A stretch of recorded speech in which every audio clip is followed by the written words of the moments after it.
అరుణ్ గారు జాయిన్ అవుతున్నారు. నమస్తే అరుణ్ గారు. నమస్తే సార్.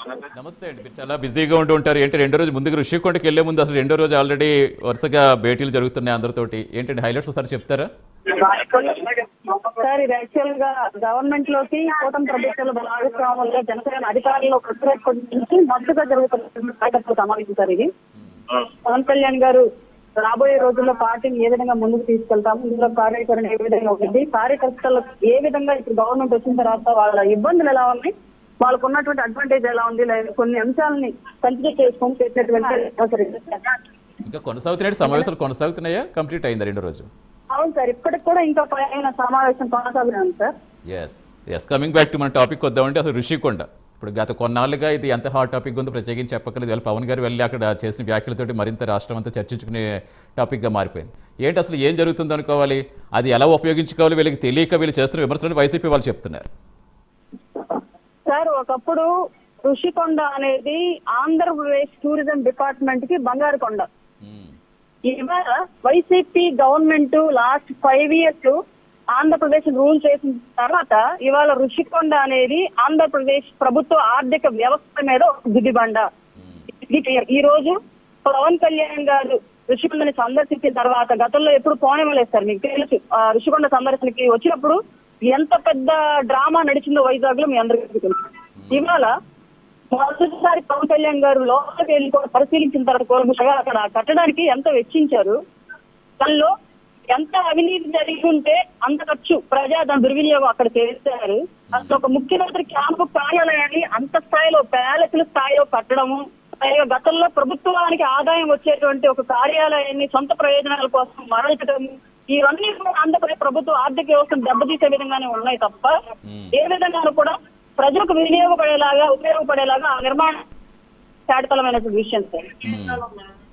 అంటే ఇప్పుడు ఇన్ని 100 కోట్లు ప్రజాధనం దుర్వినియోగం చేశారు, పర్యావరణానికి కూడా భంగం కలిగించారు, అనుమతి లేకుండా 2 ఎకరాలు కూడా తవ్వేస్తారని ఆరోపణలు వస్తున్నాయి. అసలు అంటే ఇన్నాళ్ళు అయింది కదా వచ్చి అధికారంలోకి వచ్చి, ఎందుకు యాక్షన్ తీసుకోలేకపోతారని వాళ్ళు అడుగుతున్నారు.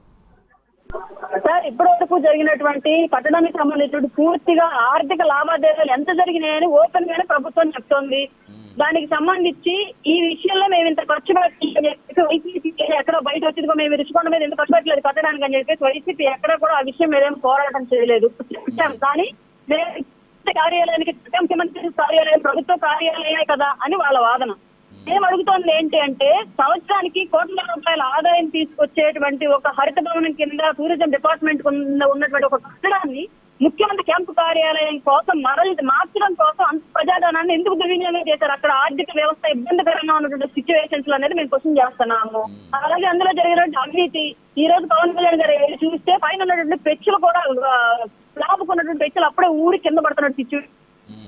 క్యాంపు కార్యాలయంగా కట్టుకున్నటువంటి నిర్మాణంలోనే అంత అవినీతి జరిగి ఉంటే కాంట్రాక్టర్లు ఇక నిజంగా ప్రభుత్వ కార్యాలయాల కోసం మిగతా వ్యవస్థలో ఏ స్థాయిలో అవినీతి చేస్తుంటారో వైసీపీ వాళ్ళు మీరు ఈ సంఘటనని ఉదాహరణగా తీసుకుని ఆలోచించవచ్చు. అదే అడుగుతుంటే పెచ్చులు ఊడిపోతున్నాయని ఎక్కడ కనిపిస్తోంది మీకు? ఎక్కడ ఉప్పు నీళ్ళు తగిలితే కొంచెం రాలిందేమో, లేదా సుత్తి స్థలం పట్టుకెళ్ళి వెళ్ళి కొట్టారేమో, దానికి ఆధారాలు ఏంటి అని ఇప్పుడు ప్రశ్నిస్తున్నది మీరు విన్నారో లేదు మరి బిజీగా ఉండి. జగన్మోహన్ రెడ్డి గారు సొంత డబ్బులతోటి సొంత నిర్మాణాలు చేపట్టుకున్నటువంటి ఆయన తాడేపల్లి ప్యాలెస్ లో కానివ్వండి, లేదంటే మిగతా నగరాల్లో ఉన్నటువంటి ఆయన సొంత భవనాల్లో కానివ్వండి, 7 ఏళ్ళు ఉన్నాయి కట్టి ఇప్పటి వరకు ఎక్కడన్నా ఊని వేశారు పెచ్చులు. మరి ఉప్పు ఏవైతే ఋషికొండ భవనాల్లో తగిలినటువంటి ఉప్పు నీళ్ళు ఏవైతే ఉన్నా అయ్యే ఉప్పు నీళ్ళు ఈ 9 నగరాల్లో ఆయనకు ఉన్నటువంటి ప్యాలెస్ లో ఎక్కడ తగలలేదా సార్? ఈ భవనాల్లో ఆయన పెచ్చులు పెట్టుబడే స్థాయిలో ఉన్నాయి సార్. వాళ్ళ భవనాలు ఎక్కడైనా ఎప్పుడు ఏళ్ల క్రితం కట్టినాయి అవన్నీ కూడా. మరి నిన్నగాక మనం ఉన్నటువంటి ఋషికొండ ప్యాలెస్ లో ఏ ఉప్పు ఇళ్ళు వచ్చి తగిలాయి, అందుకని పెచ్చులు ఉన్నాయి సార్. మా నెలల్లో కనీసం 4-5 సంవత్సరాలు గడవకు తలకి ఏ భవనానికి ఏ నిర్మాణానికైనా పెచ్చులు పడుతున్నాయా సార్? ఋషికొండ చుట్టుపక్కల కానివ్వండి, వైజాగ్ చుట్టుపక్కల కానివ్వండి, అదే సముద్రం అదే ఉప్పు నీళ్లు. మరి ఎంతమంది సొంత భవనాలు పెచ్చులు ఎక్కడ పడ్డాయి సార్? చెప్పేటప్పుడు కొంచెం ప్రతి మాట ప్రజల వెంటనే అన్నటువంటి కాన్షియస్ లో మాట్లాడాలి సార్, మేమైనా వైసీపీ అయినా. ఇప్పుడు ఎవరిదన్నా ఏదన్నది ప్రజాధనం, ఇప్పుడు దీన్ని ఎలా రాబడతారన్నదే రాష్ట్ర వ్యాప్తంగా ప్రజల్లో మెదులుతున్న ప్రశ్న. అసలు ఏ విధంగా ఇప్పుడు దాన్ని మొత్తం అసలు కంబ్యాక్ చేసే అవకాశం ఉందనుకోవచ్చు. ఎందుకంటే ఇప్పుడు దాన్ని ఏ విధంగా ఉపయోగించాలో మాకే అర్థం కావట్లేదని ఇప్పుడు చంద్రబాబు గారు చెప్పినా, ఇప్పుడు పవన్ గారు చెప్పినా అదే చెప్తున్నారు. ఒక డెస్టినేషన్ వెడ్డింగ్గా మారితేనో మంచిదానో ఆలోచన ఉందని చెప్తున్నారు. మరోవైపు నిజంగా ఎవరికైనా ఇద్దామంటే అసలు భరించే సామాన్యులు కాదు కనీసం అప్పర్ మిడిల్ క్లాస్ భరించే స్థాయిలో ఉందా అది? సార్ భవనాన్ని అత్యధికమైనటువంటి లగ్జరీస్ తోటి నిర్మించడం మూలంగా అది ప్రజల కోసం ప్రభుత్వం వినియోగించేటువంటి భవనంగా మరల్చి దాని మీద రెంట్ లేదంటే ఛార్జెస్ వసూలు చేయడం అనేది కొంచెం ఇబ్బందికరంగా ఉన్నటువంటి పరిస్థితి. ఎందుకంటే ఆ ఛార్జెస్ కి ఎవరి ఎన్ఆర్ఐలు డబ్బు అంటే లెక్క లేకుండా ఉండేటువంటి వ్యక్తులు వచ్చి దిగితే తప్పితే ఆ రెంట్లు ఆ భవనాన్ని మెయింటైన్ చేసే సిచ్యువేషన్ లేదు ప్రజెంట్. పోనీ అలాంటి వదిలేద్దామంటే ఆ భవనాన్ని ఏమీ చేయకుండా వదిలిపెడుతున్నా సరే కరెంటు బిల్లుల కోసం లక్షల రూపాయలు ప్రభుత్వం పే చేస్తున్న సిచ్యువేషన్ ఉంది సార్ వాళ్ళు ఋషికొండ ప్యాలెస్ లో. అట్లాంటి భవనాన్ని ఎలా వినియోగించాలంటే ప్రభుత్వం కొంత సమయం ఇచ్చుకొని దాని మీద కొంత చర్చించి వినియోగించడం జరిగింది సార్. రైట్ డాక్టర్ గారు, సార్ మీరు లైన్లో ఉండగలరా కొద్దిసేపు?